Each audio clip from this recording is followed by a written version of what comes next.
From promising high school athlete and aspiring teacher to a suspected armed robber. It's almost like saying you have cancer, but you know the cure. Give me the cure right now, you know what I mean?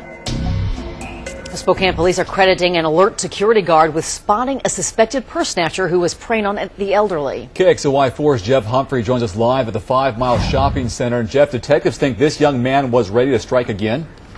Yeah, Dave, when police arrested Ryan Burgess here on Tuesday, he had just ditched a note from his pocket that read, "Give me all the money in your cash register." Because of his addiction, it appears that Burgess was ready to move on from strong-arming old women to robbing some of the stores in this shopping center.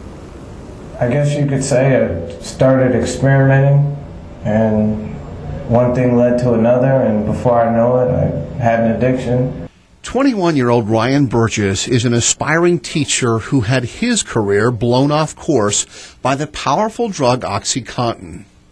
It's almost like saying you have cancer, but you know the cure. Like the Oxycontin addicts who are robbing Spokane area pharmacies on a weekly basis, Burgess says he wasn't trying to get buzzed or high. At this point, he needs Oxycontin just so he doesn't feel like he's dying. This is worse than anything I've ever experienced. You know, you're sweating all the time. You can't eat.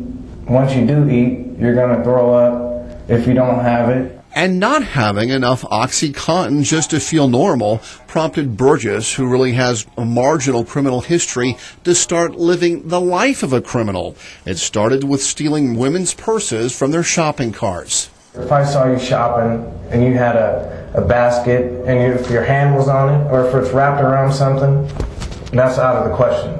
I don't want to have a confrontation with you, but if it's something I can just walk by and you know what I mean. And so women at Safeway and Huckleberry's fell prey to Burgess's addiction. Now he's hoping other curious drug users will stay away from Oxycontin at all costs. If your friends are doing it, you need to cut them off. If you can get it from your parents, you need to cut them off. Have no contact with it. I don't want to see anybody else end up like me at all. Burgess says that he is well aware that his addiction was compelling him to break the law, but he was not willing to cross the line and hurt someone to support his habit, and that is the case with a lot of the addicts here in Spokane. And so if you make yourself a less attractive target, for example, by not leaving your purse unattended here in a shopping cart, you are less likely to become a victim. Reporting live at the 5 Mile Shopping Center, Jeff Humphrey, KXLY 4.